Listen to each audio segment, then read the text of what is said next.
Rob Shallenberger, Steve Shallenberger. Do what matters most. Lead with a vision, manage with a plan, prioritize your time. Narrated by Thomas Florio and Amanda Marr.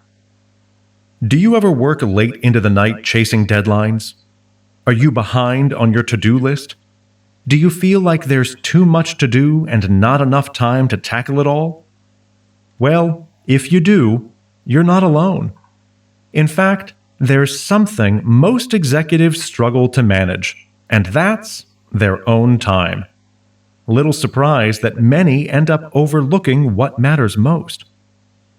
Luckily, there's something that can help you get the most of each day, both at work and at home. And that secret sauce is prioritizing. In these blinks, you'll learn a simple process to help you identify your priorities and stay focused on them.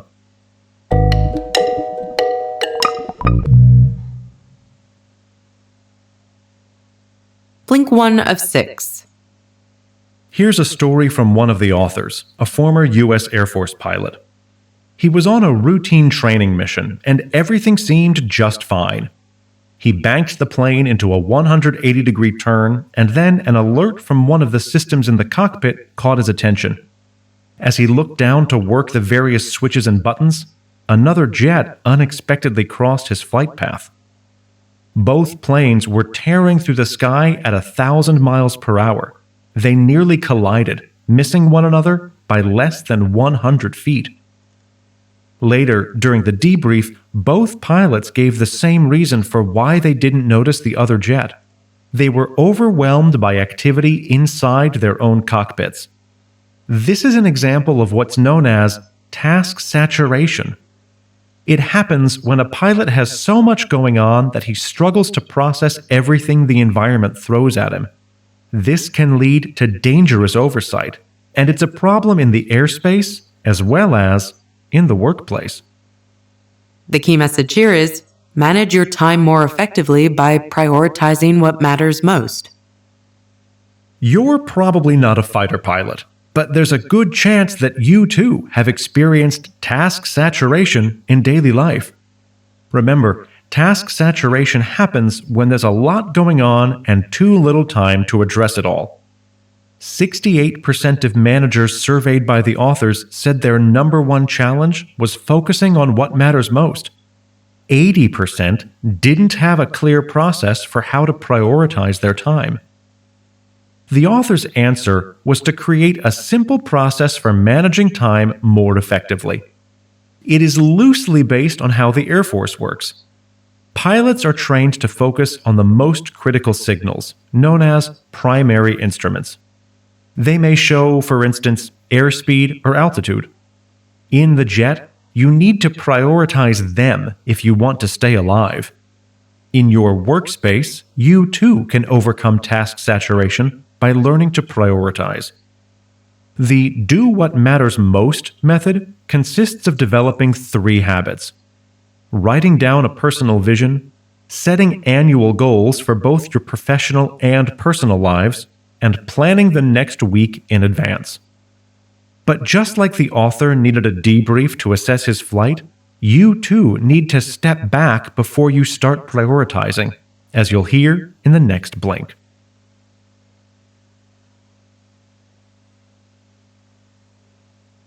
Blink 2 of 6.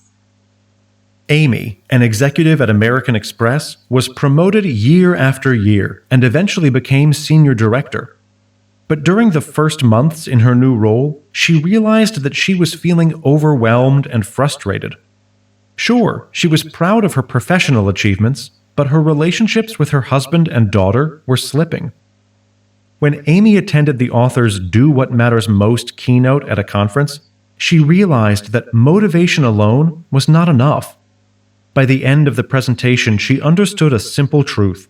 Having the drive to boost performance and productivity is great, but she now needed to step back and reshuffle her priorities.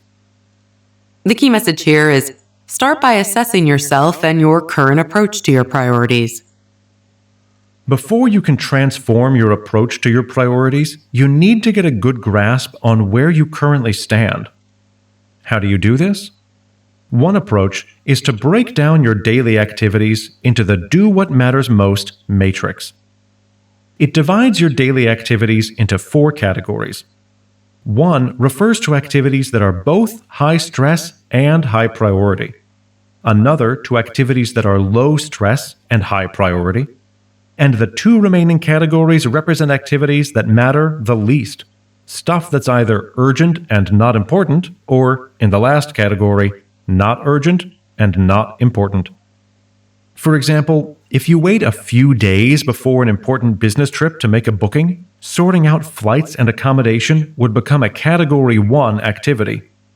People who spend all their lives doing Category 1 stuff may appreciate the adrenaline rush, but they're also usually firefighting all the time, and that leads to burnout. Now imagine you book that flight weeks ahead of time. This would count as a Category 2 activity. Low stress, but still high priority. If you plan ahead, you subject your body to less stress, and that leads to increased productivity. Finally, the other 2 categories can represent anything from unnecessary meetings to procrastination. Now ask yourself, how much time do I spend in each of the categories? According to the authors, only a quarter of your daily activities should be high stress, high priority. 70% of your time should fall under Category 2, high priority but low stress. And what about the other unimportant areas? Well, ideally, you should only spend 5 to 15% of your time in them. But in reality, we all gravitate towards these categories. It doesn't have to be that way.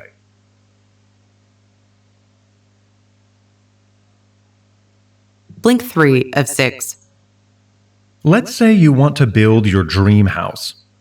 Before you put together a budget or even an architectural drawing, you have to fire up your imagination. You need to picture where the house will stand, how big it'll be, and even how many bedrooms it'll have. In the same way, when it comes to becoming the best version of yourself, you need to imagine the new you first. Only then can you decide how to achieve it all. This sense of direction is known as your personal vision, a vivid image of where you want to end up. The key message here is, get familiar with your priorities by forming a vision for each of your roles in life. The process of forming your personal vision will help you identify what matters most to you. Here's how you get started. Put some time aside and grab something to write with, whether it's pen and paper or a spreadsheet on your computer. The first step is to reflect on the following questions. 20 years from now, what are some of the things you want to have accomplished? What would you like to improve about your life or your community? What qualities do you admire most in others? Now that you've got this list in front of you, think about the different roles you have in life. We all wear different hats each day. We can be parent, partner, manager, employee, and we can also be self-focused, trying to keep our bodies healthy and alive. Write out between 5 and 7 of these roles. Under each one, jot down your specific vision for it. Use the present tense to make the mental reality even more vivid.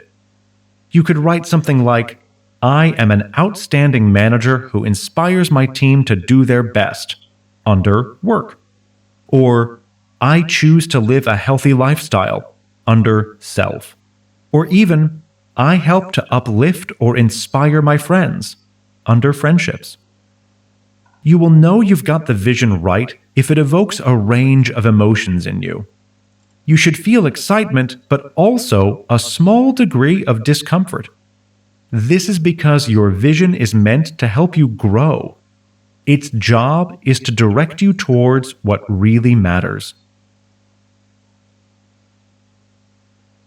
Blink 4 of 6. One night, a father was working late into the night after skipping another dinner with his family. His young son walked up to him and asked, Dad, how much do you earn in an hour? The father answered, $40. To which the son replied, Can I have $20? Frustrated by the distraction, the father snapped at his son to go to bed. But when he heard sniffles from the bedroom, the man guiltily went up to his son's bedside and handed him $20. The boy, now grinning, reached for the piggy bank under his bed and put all his money together. He counted it up, held the coins and notes to his dad, and said, "Now that I have $40, can I buy an hour of your time?" This touching tale can serve as a reminder of why it's important to focus on what matters most. The best way to do that is by setting annual goals in your professional and personal life. Here's the key message. To boost productivity and performance, set annual goals that are measurable and achievable. Remember how you created a vision for each of your roles in life? Well, now it's time to create a plan for turning your vision into a reality. The tool you'll use is called goal setting. The authors recommend setting goals for between now and the end of the year, unless, of course, you're listening to these blinks in November or December, in which case it's fine to start the other side of New Year's. To begin, write down your roles in a row, just as you did when forming your vision. Only this time, set annual goals for each role. A useful way to test if your goals are effective is to use the SMART acronym. It describes goals that are specific, measurable, achievable, relevant, and time-bound. For example, let's say one of your personal goals is to become physically fitter. To translate this into a SMART goal, you could write, achieve a resting heart rate of 66 beats per minute by August 31st. Once you have your vision and goals set, place them somewhere in sight, perhaps on your desk or by your bathroom mirror. This way you'll always refer to them, consciously or even subconsciously. We're nearly at the last step of the program, and as you'll hear in the next blink, it's all about creating an action plan. The authors call it pre-weekly planning. Blink 5 of 6. Before each flight, a pilot goes through a process known as pre-flight planning. It takes up to 10 hours and involves everything from researching the destination and weather conditions to planning the route and checking that the plane is actually airworthy. Now imagine if a pilot decided to skip this process even once. No doubt the result would be chaos and confusion. In the same way as pre-flight planning is critical for pilots, pre-week planning is essential for every one of us if we want to remain in control of our lives. The key message here is manage your time more effectively using the pre-weekly planning tool. If you develop the habit of planning each week in advance, you'll be well set to transform your personal vision into reality. Maybe you already have a daily to-do list or sticky notes that remind you of just what needs to be done. But pre-week planning will take all of that to the next level. Each week, it will force you to reflect on your priorities and schedule what matters most. It doesn't matter whether you use a notepad or your laptop. It doesn't even matter what your plan looks like. It's the process of planning that counts. Look at your calendar and block off 20 to 45 minutes each week for this exercise. Most people choose to do their pre-week planning at the end of the previous week, for example, on Friday afternoon or over the weekend. Whatever you do, don't leave it until Monday morning. After all, the whole point is to plan your week before it starts. That gives you enough distance to see the big picture. So, it's the end of the week, and you're sitting down to plan. Here's how you do it. First, take a minute to review your personal vision and goals. You have them written down, don't you? Now ask yourself what you can do in the coming week to move towards your goals. Sometimes the answer will be nothing. For instance, you may want to organize a networking event by October 1st. If it's February, then perhaps you can't do anything to achieve that goal just yet. But if it's April, maybe you can create a list of invitees or send out an RSVP email. What matters is to schedule everything you want to do for a specific time and date. This way, you'll turn vague ideas into clear action items. Blink 6 of 6. John was a senior executive at PepsiCo. He'd been at the job for decades when he joined the author's Do What Matters Most workshop. During the vision building exercise, under his role as parent, he wrote down one clear goal: call my son. Somebody asked him why, and John said he had not spoken to his son since an argument 7 years ago. So the authors invited John to create a deadline for his goal. It became, call my son at 7 p.m. on Wednesday. 6 months later, in a follow-up workshop, John announced that he had accomplished his goal. Ever since the first phone call, father and son spoke weekly and even developed a new friendship. John's experience shows two things. Articulating your priorities is a critical first step, but scheduling your goals is what really makes all the difference. Here's the key message. Schedule a specific time for each action item on your pre-week planning list. You already know that goals should be measurable and time-bound, but your pre-weekly planning should also be specific. Each activity needs to have a time and a date. For example, if one of your goals is to mentor more juniors by the end of the month, here's what you could schedule in your diary. On Tuesday at 2 p.m., offer mentorship to Sue. The authors guarantee that over a year, scheduling alone can increase your productivity by 50 to 80%. Pre-week planning works great for teams, too. There's just one thing to remember. Planning together as a department doesn't mean individuals can ditch their own planning process. If you are a team leader, you can invite each member of your team to practice the 3 principles we discussed in previous blinks. They are to develop a personal vision, to set annual goals, and to do pre-week planning. Once each member of the team has adopted these habits, set up an all-hands meeting on Monday morning where everyone can align their weekly plan. It takes commitment and consistency to make goal setting and pre-week planning second nature, but you'll soon find out that following your vision and scheduling clear priorities will make you productive. And if that's not enough, your life will become a lot less stressful too.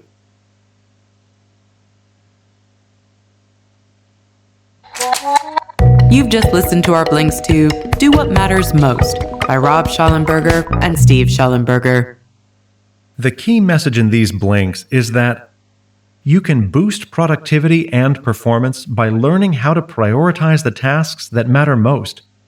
To get familiar with your priorities, develop a personal vision and set annual goals for each role you play in life, professional or personal. Finally, boost your chances of success by scheduling weekly activities that can help you achieve your goals. And here's some more actionable advice. Review your priorities every morning.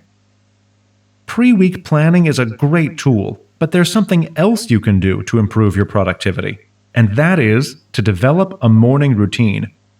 Before you even roll out of bed, take a few minutes to review the action items you have scheduled for the day and identify the top 2 or 3 priorities. Starting the day on the right foot will make you more motivated and better focused.